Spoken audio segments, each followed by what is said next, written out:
Hey everyone, welcome to episode 3 of Seeds of Recovery here at Mesquite Treatment Center. And you know what? It's awesome, man, because today we have an awesome program for all of you. And today I have a very awesome guest with me, also in LCDC. He's also a counselor here at the Mesquite Treatment Center, Mr. Blas Castillo. Hey, Blas, how you doing, man? I'm doing good, thank you. Awesome, man. Just relax, bro. You're going to be all right. You're going to be all right. Hey, man, today we have an awesome program for you all because we're going to be talking about, Blas, about the success stories and the stories that are not very successful of all the years that we've been here at Mesquite, man. Because let me just say that we've gone through a lot of different kids, man. A lot of different people that have walked in and out of our rehab center.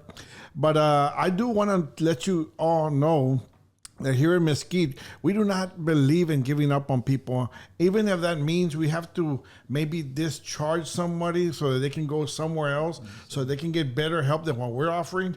Because at the end of the day, it's all about the betterment of the kid, whatever will serve him better. So, man, let's get started. So let me ask you, Blas, I know that you've been in the field also a long time like me. We're not going to say how many years, man, because, this is going to...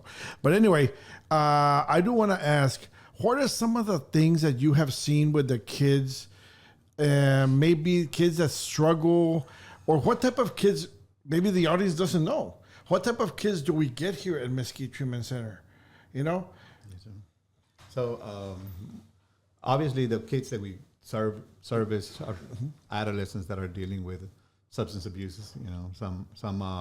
There's a difference between people that are using. Not everybody who uses has a drug problem, and a lot of them that do have a drug problem don't even know they have a drug problem. So mostly adolescent males that we're dealing with who using a variety of different drugs, and for whatever reason, it varies per individual, but the drug takes over and it starts affecting them with their relationships, with families, education, things that they used to like to do. The legal system and all that. And I know that they go through a screening process to see if they're appropriate for the program, right? Yes, and once they come into the rehab, their drug usage has already affected their personal, has already affected their home life in such a way that they cannot function very normally. So they seek for help.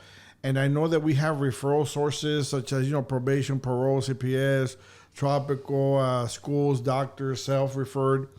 And that screening process is very important because there we discover how the kid is doing, if he's actually, like I said, appropriate for the program, or does he need a higher level of care, or maybe he needs a lower level of care.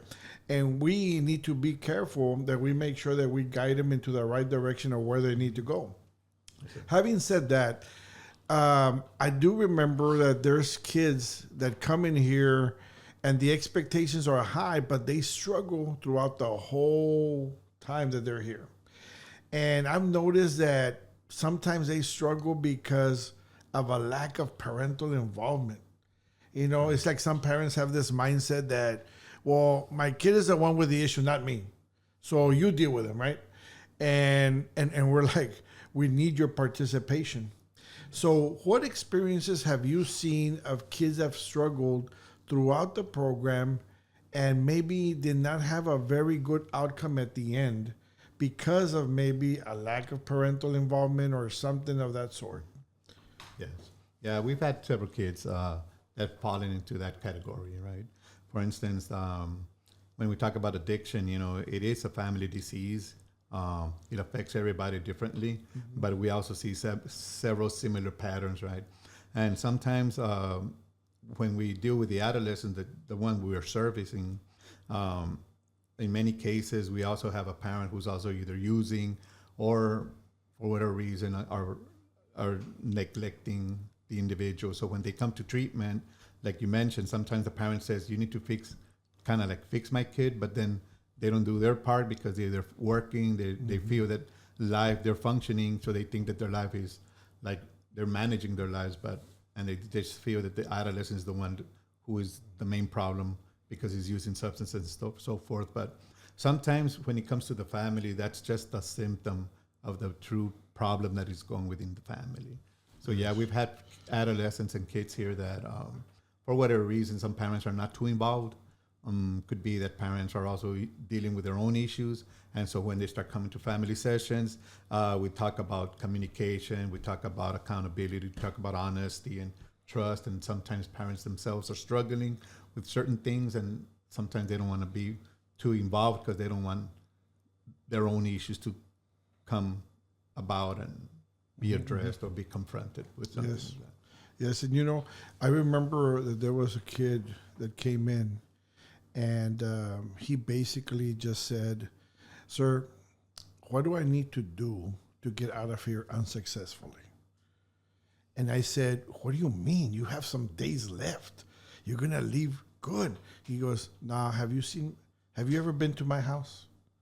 He says, "What can I do, sir? With all due respect, I don't want to hurt anybody.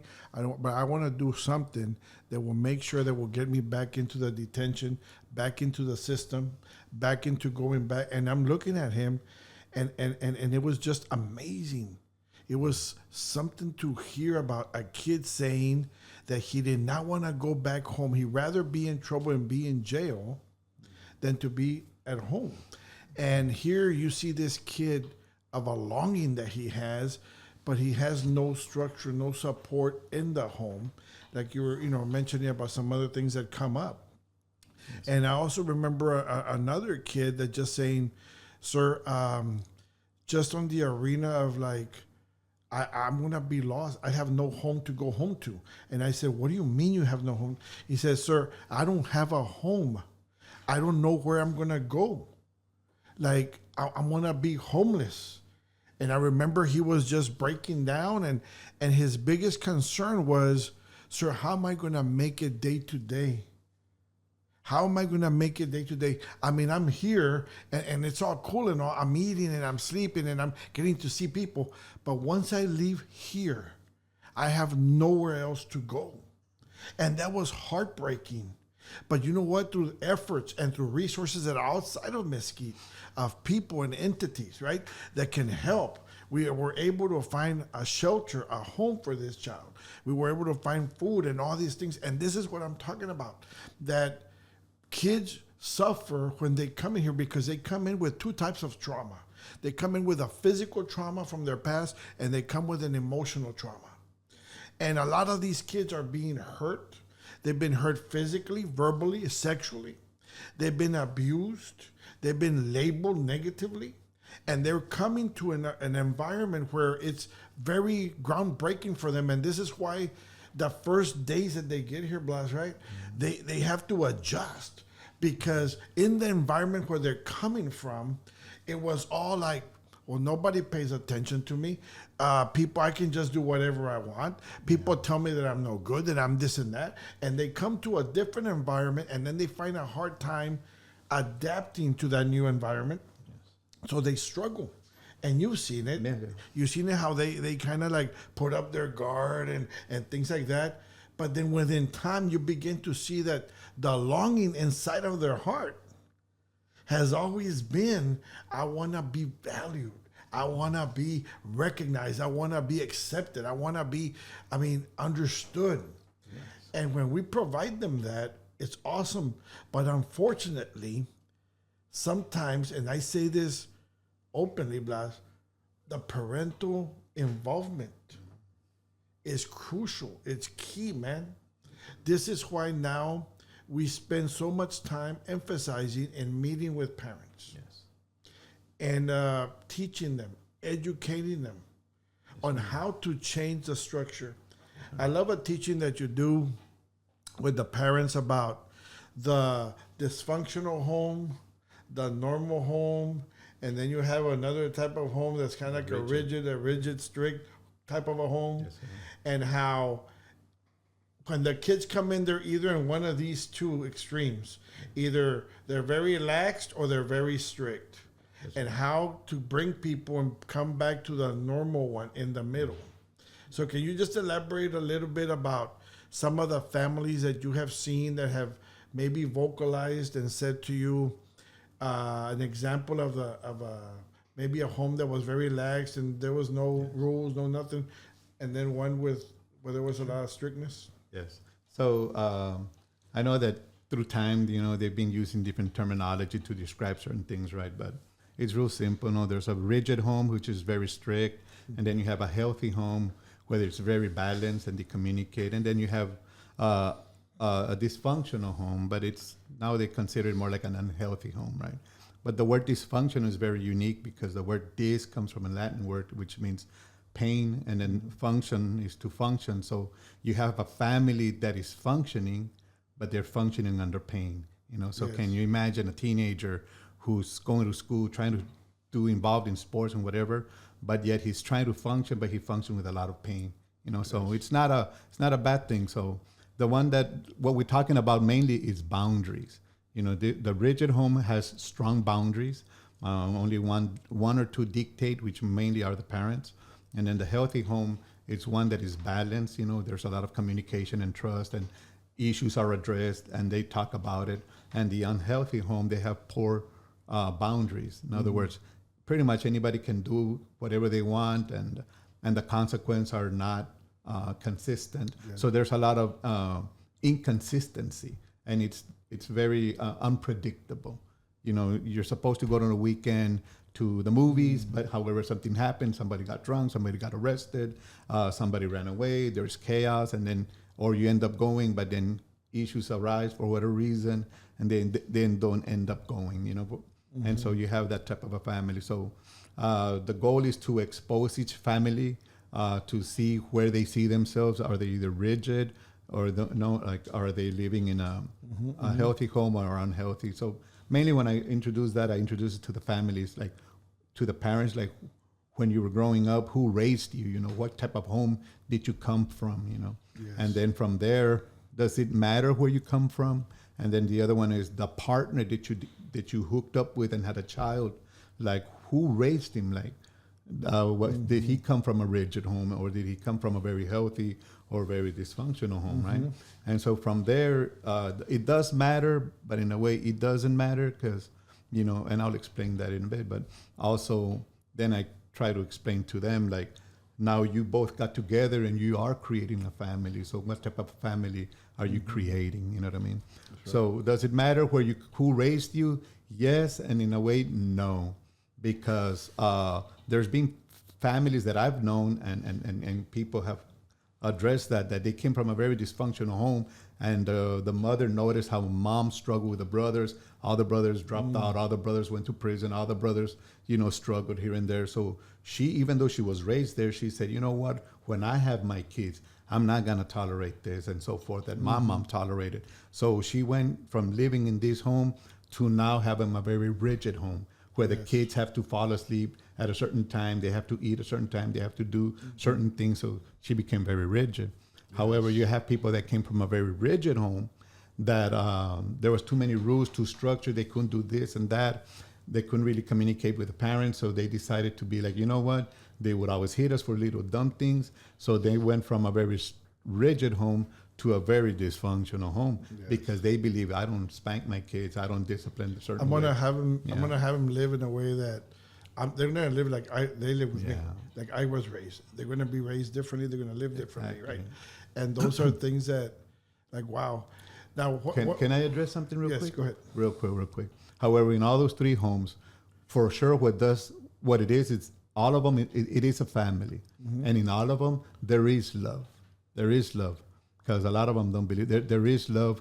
However, it is shown differently. You know what I mean? And all families, as chaotic as they can get, they all really want to be healthy. They just don't know how to get there. So we try to address certain topics about discipline, consistency, trust, things that the family can do to bond. We try to re-educate certain parents on how to develop a structured family, and we also address recovery. And everything can be learned, right? Everything can be. I mean, if you have a bad pattern, they can get educated, and by practice, they can learn a new pattern, a pattern that is healthy. Yeah. And this is why it's important that they come here. Yeah. Now, let me ask you, when you were sharing that, how do you see the parents in your audience? Because I know they come here and their kids are right there next to them. When you're talking about the dysfunctional home, do you see a lot of them just look at each other and says, he's talking about you, mama. He's talking about you, man. That's my home right there. And do you see that parents, what are some of the excuses that parents tell you of why is it that they're just the way that they are? Yeah. What excuses have you heard? Well, mainly that's the way they think, they feel, they believe. However, when you do this session, I like to put everything on a board so they can visualize it as well, and then they start seeing certain patterns, certain behaviors. Because sometimes some people don't even think; they just try to live day by day. They don't even know how they're functioning. They're just trying to make it. You know what I mean? And so, yeah. But however, that's why when they come to family, we're real sensitive to what they're saying, what they're not saying, the body language, how come they're tearing up. I'm real good to stop and say, you know what, I noticed that when we talked about this, you started like tearing up. What's going on, And sometimes families address certain things that they've never really addressed. You know what I mean? Yes. And so we try to create this atmosphere where they can feel not judged but understood, pretty much. And I like the fact that you always, when you're doing the group, you always mention things like, guys, this is a safe place. Mm-hmm. It's a safe place. We can share. We're going to get open because it's been years of a lot of hurt, a lot of abandonment, a lot of trauma, and it's not going to just get better the next day. But there's things that you can put in place, right? Yes. So that you can begin to get better and all that. So it's pretty awesome. Now, what about the kids, though? Because I know that sometimes parents can cry because something touched them or they kind of remembered something, a memory, something triggered something, and they'll cry and leave. But what about the kids that say, sir, but they always cry, but nothing's going to change. Nothing's going to change. What advice do you give those kids there that are kind of like zeroed in on, like, I've seen this before? And so, it's true. Some people are very emotional, and so they'll cry with whatever reason, right? However, if nothing changes, then nothing changes. And then I strongly inform the adolescents, right, our clients, that, hey, you have no power or authority to change your parents. They are the way they are, and they might never change. However, how you react, how you respond, how you cope with all the issues that you guys have, it matters to you. So now you're going through a transition. You're not a child, but yet you're not an adult. And so I emphasize it because we did it mainly with boys, right? So I said, if you're able to work with your issues, if you're able to heal and work on yourself, you'll forever change generations. Yes. You're healing. Not only are you healing yourself, but you're healing your generations. You know what I mean? That's good. So sometimes I explain them, your home condition is a result of what your parents did not deal with when they were growing up. You know what I mean? Mm-hmm. Everything that is done in the secret would come out to light. So some parents have issues that they have never dealt with. Mm-hmm. So it comes out in their behavior. It comes out in their tone of voice. Mm-hmm. It comes out on their choices that they make. You know what I mean? And it even comes out how they treat the child. You know what I mean? So now it's fascinating that you said when they do not improve the way that they are, it impacts generations.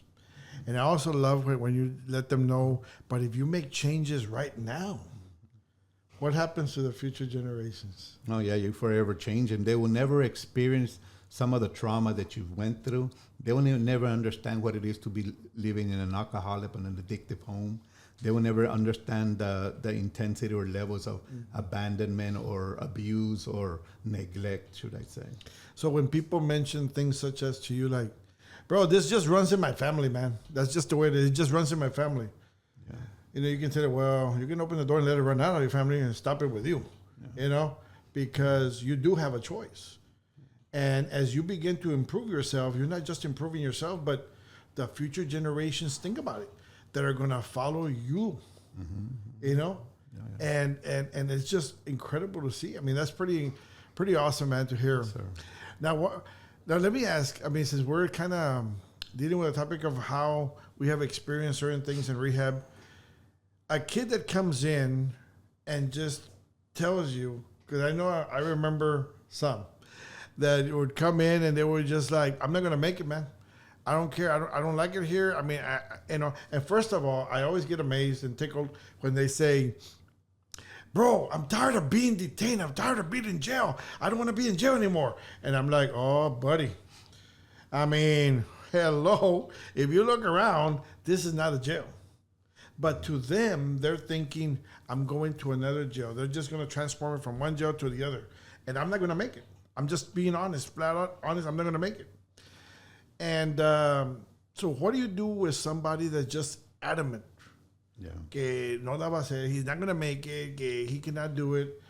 Well, it's sad to see some kids that are, they're already conditioned. They've been going to alternative schools. So when you go to an alternative school, you're not with regular students. You're in a structured environment. And so they learn how to survive and live in a structured environment. So getting locked up and stuff like that, they get conditioned. So when they go to treatment, they're expected to address and work and confront certain issues that they're not used to. And it's a structured environment, but it's not a rigid environment. It is more like a healthy, balanced environment. So sometimes kids are not used to something that is new, That's why even though you have a family that is very dysfunctional, even though there's kids that can get adopted, it is very hard to get them out of that home because they prefer to still live in that dysfunctional than to move on to a healthier environment because they're not, they've never been exposed to. So there's a lot of fear. So that the fear of why even try if I'm not going to make it, So we have to address a lot of the beliefs that they have about themselves. Why is it that they feel that they're not going to make it in treatment? And why is it in their brain, how come it feels normal to be locked up? It is not normal to be locked up. It is not normal to be like that. But then again, if you get to see history, most of the men that they've known have always been locked up. You know what I mean? Yes. So we have to go in there, work with the thinking and process and stuff forth and help them believe that they're more than what they have become, pretty much. That's right. That's right. And you know what? It's awesome to hear that because it happens so often, but it's a thing that can be broken. It's a pattern that can be broken. It can be healed. They can be healed. They can be restored. Yeah. And they can have a different mindset. I remember kids that no matter what you did, what approach you took, they still went out. And we felt like, oh my God, we failed them. And we do the list about, did we cover this? Did we cover that? Did we try reaching out for this? And the kids still, no matter what we did, still went ahead and left. Yeah. But then it turns out that years later, you see some of these kids and they're doing extraordinary. And they say to you, sir, the best thing that could ever happen to me was me leaving your facility. And you're like, what? But the thing is that they left, but when they got into more trouble, they got into a place where now they were like, wow, they opened their eyes. And we need to understand that we're just one of the levels that's dealing with their issue. Yeah. And sometimes kids are in different areas of change, levels of change. I always tell people, in any rehab, you're going to have three kinds of kids. Number one, the ones that are willing to do whatever it takes to change because they're already tired of being tired, right? Mm-hmm. And then you have those that are thinking about changing, right? Mm-hmm. Because they're beginning to see how things are panning out. And it's like, do I really want to end up like this? Do I really want to end up like that? And they're thinking about changing, right? And then you have those that no matter what you do at that moment of their life, no matter what approach, no matter what therapeutic approach you use, they're not going to want to change at all. Yeah. And we have to learn that we have those type of three levels with us right now. Yes. And we've had them before. And we're thankful for other places that are controlled environments because there's some kids that I know that me and you have briefed about, and we're like, okay, this kid, he's going to struggle here. He needs more of a controlled environment. Why? Because they come in with sometimes dual diagnoses and all that, and we're not able to serve them to the best of what's best for them. So we need to then refer them out. Yes, sir. So we need people out there to trust the process that we have and trust the expertise about us having to be able to reach out and let you know and make recommendations of what is best for your child. Because at the end of the day, Blas, it's about helping the kid. And if he's going to get help outside from where we're at, that's awesome. But get the help. That's what's important. You know? So I know that we have seen some devastating things and some very bad things, such as I remember there was a kid that was going to be coming over to the rehab, bro. And I had done a screening with a kid, and he was in detention, and I had just spoken with him on the phone. And bro, he was excited, but he was also telling me, sir, I really need a lot of help, sir. I really, really need a lot of help. And I'm like, mijo, don't worry about it. We're going to take care of you. Monday morning, boom, you're going to be here. We're going to take care of you. Lo and behold, something happened. They released him from detention, bro. And then this kid, Sunday morning, Sunday afternoon around there, overdosed, and he died. Yes, sir. And how devastating it was. Here we were Monday morning, and we were expecting this kid to walk in, and then we get the news, hey, listen, man, he just passed away over an overdose. And we're like, oh my God. And this is why it's crucial to move on somebody quickly. Yes, quickly. If you allow time, if we allow time to pass, there's a lot of factors that can get in there, right? So it's important for us to understand that we're doing what we can. We're trying to reach out the hand of somebody that's drowning.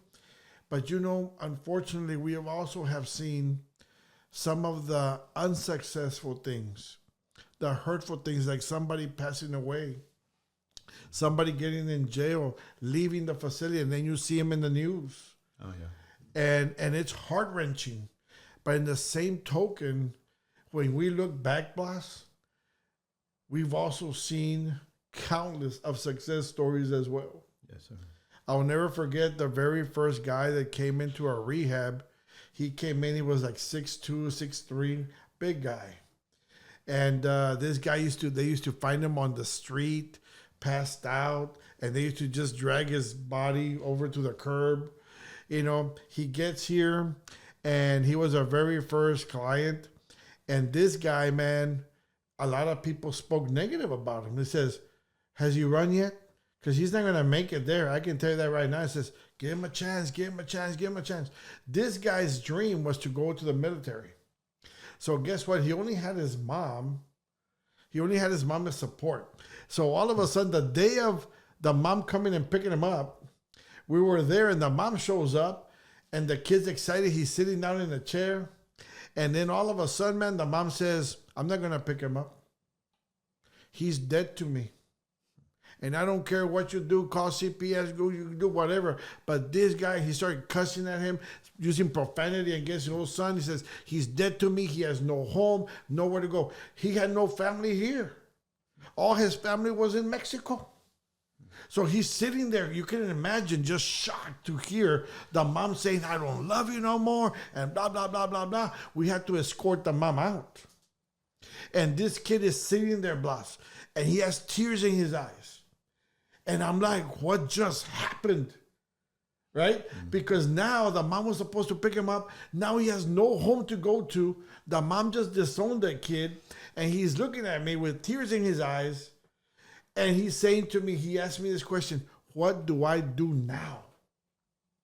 And told him, I said, we stick to the plan, mijo. Cut a long story short, that kid left. Somebody picked him up. We found him a shelter where they took care of the guy.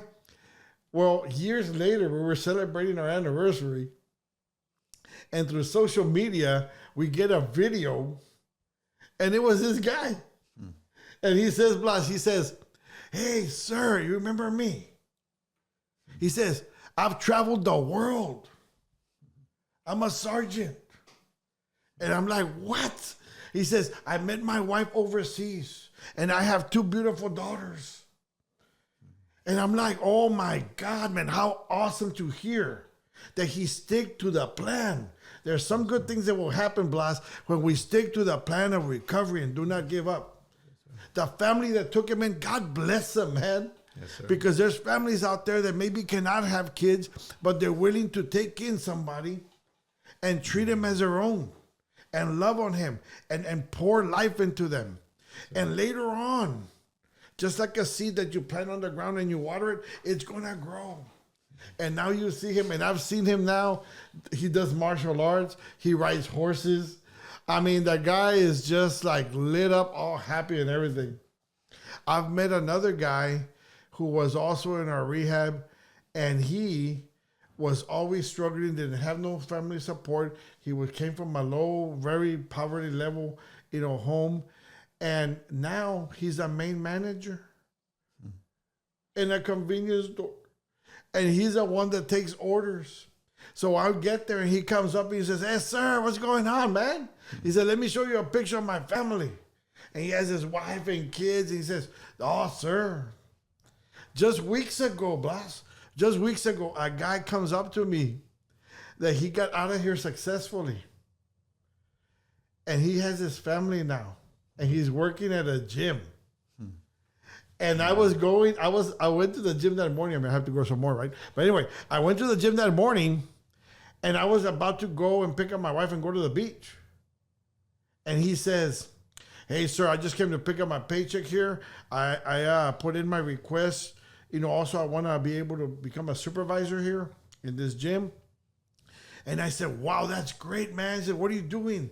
He says, "I got my wife and kids in the car, sir. We're going to the beach." Mm-hmm. And you could just see the glow in his face, because I remember going to his house. Mm-hmm. I remember seeing how he was living. Mm-hmm. The guy had a Range Rover, bro. And I'm like, "Ooh, daddy." I said, "Man, those are success stories there." Yes, especially the success stories that you have seen. When there's a kid that doesn't have closeness with their family, and then you see them here hug. Oh, yeah. And I want you to just share with us, man, a little bit about how does it feel, and what have you seen when the parents, especially when you do that activity with them, about talking to each other, saying, "Forgive me," and all that.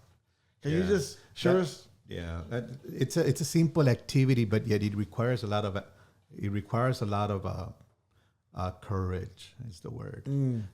It's real simple, and I've done it with my own family. I've done it with because it is very impactful. So mainly what it is like we tell the parent, we give like a form to the parent and one for the kid, right? It says, "Forgive me for," and we put at least 5 things and they can write as much as they want to. "Forgive me for," and then the other one is, "I forgive you for," and then the other one is, "Thank you for," and "I love you because." You know what I mean? So when the parent starts writing, it's for the parent to at least identify whatever they feel that they probably feel guilty about failing their kid. And there's a variety. So they start writing, and it's amazing when they start writing that, and then the kid starts writing his part. And so then the first one is, "Forgive me for." Forgive me for. Okay. That's when you admit and you confess, and you have to be humble, because you have to humble yourself and admit what you did wrong. And not only that, but, address it. It's a very powerful thing. There's a scripture that says, like, confess your flaws with one another so that time of healing can come. And everybody wants healing, but not everybody's willing to do the confession. And to confess, you have to humble yourself and go with courage and say, "I did this wrong." Acknowledge, acknowledging and everything, And then the other part is, a lot of people will be amazed who people have done them wrong, and they talk about the wrong the other people did. But what would you do if the other person came to you and called you and said, "Hey, I want you to forgive me for this and that." You know what I mean? Now it's up to you. Can you forgive? Because they already made the amends. Now it's up to you to forgive. So we work those 2 exercises, and I've been there. It's very hard for me to not cry, because when they do that activity, especially like in a group, each one family sits on their own, and I tell them, let the kids read one sentence, and then you read one, and then you read one, and then for them to work at it and just see them cry and make amends and stuff. It's emotional. It's beautiful. God. That's when true healing starts. Wow. Yeah, because a lot of the times people want to do it very superficial. Hi, how are you? And then they just come and visit and do just how's my grandma, how's my grandpa, but they never address certain issues. And then you get to see kids who say, you know what, sir, I've never heard my father, I've never seen my father cry. My father never admitted to that thing he did, you know. My mom never admitted certain things, you know what I mean? And for them to see all that just brings a lot of healing. Wow, man. It's a very it's a powerful activity, man. I mean, it's if you have a heart, it's very hard for you not to get emotional. Yeah. I mean, bro, that's why we exist. To be able to see restoration in the family. Guys, drugs comes and destroys and kills and divides. But there's things that we can do. We're here to help you. We're here to help you to find some of the solutions to some of the challenges that you're facing. And to maybe put more tools in your toolbox so that you're better equipped to be able to build what? Build what?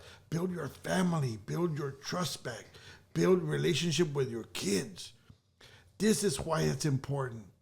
And you know, man, that example that you just gave, that activity that you mentioned, man, again, the four steps were what? The first one was forgive me for. Forgive me for, and then you write whatever it is, and then I forgive you for, because even though the person doesn't confess, yes, you're still willing to let them go. That's good. That's good. You know? And then the other one is I love you because, you know. And then the other one was I think it was I thank you. Oh yeah, thank you for. Thank you That's for showing the gratitude. And the other one, I love you because, and just because I love you, regardless if you didn't make it to the football game, regardless if you didn't do this, regardless if you didn't do that, I still love you because, you know. It's kind of telling somebody it doesn't matter about the grades you got or like the, you know, awards you've won, or I love you just because you're my son. Well, I love you just because you're you. Because the other child, there's other, in the family, that's where a lot of the resentment kicks in, because some kids are athletic, they're A and B, they never get in trouble with the law, everything, they're functioning, they're very responsible. Then you have this other kid who's a little bit more defiant. You always have to get after, he always gets in trouble at school and so forth. And so the parent sometimes compares him to the other one. You know what I mean? Yes. And you're like, I never had issues with that kid, and he did good, and how come you can, and how come you can't, you know? So the parent needs to learn that this one is different. Yes. You know? And maybe the reason he's acting out is because you're not accepting who he is. You know, so you have to learn how to accept him and love him for his difference. And then that's when that comes. I love you just because you are you, with your qualities, with your abilities, with your personality and stuff. Would it be safe to say that every kid is unique and we should not compare very much one unique. kid from the other? Yeah. So what I tell parents when it comes to that, I say, you're an artist. God has entrusted you with crayons. So if all your children are black or gray or yellow, that's how you can draw. But if you have children, one is green, one is blue, one is yellow, one is red, you know, the canvas is going to look beautiful, but it all depends on you, on your ability to draw. You know, so each child is different. It's like every color is different. Yes. And, you know, it's just, you know what I mean? Yeah. Wow. That's pretty awesome, man. Well, you know, man, talking with you just blesses me, bro.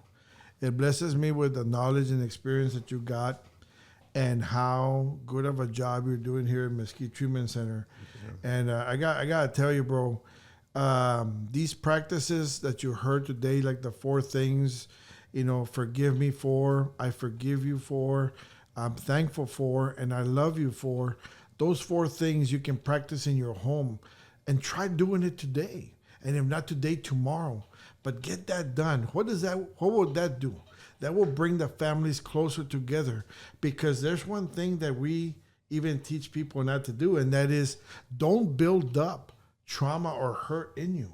Can you imagine, especially being 40, 50 years old, and you're still trapped and you're still hurt, you still have a bondage, a stronghold of a trauma that hurt you when you were young and you never healed. And it says that, you know, people that are wounded they wound other people. Hurting people. Yeah, hurt people. So we need to then get us healed. But for that, we need to confess and we need to acknowledge that, you know what, there is an issue. If what we're doing right now, Blas, is not working, if what we're doing right now is not working, let's change it. Yes, sir. There is help out there. What we need to do, reach out, pick up the phone, send a message, social media, do whatever it takes. But reach out today. Yes, well, bro, thank you, man. You're awesome, bro. thank you, Mr. Oh, my God. I had a pleasure being with you today. Yes, sir. God bless you, my man. All right. And ladies and gentlemen, thank you for hearing and being here with us on episode 3 of the Seeds of Recovery. And coming soon, season 4. No, not season 4, episode 4.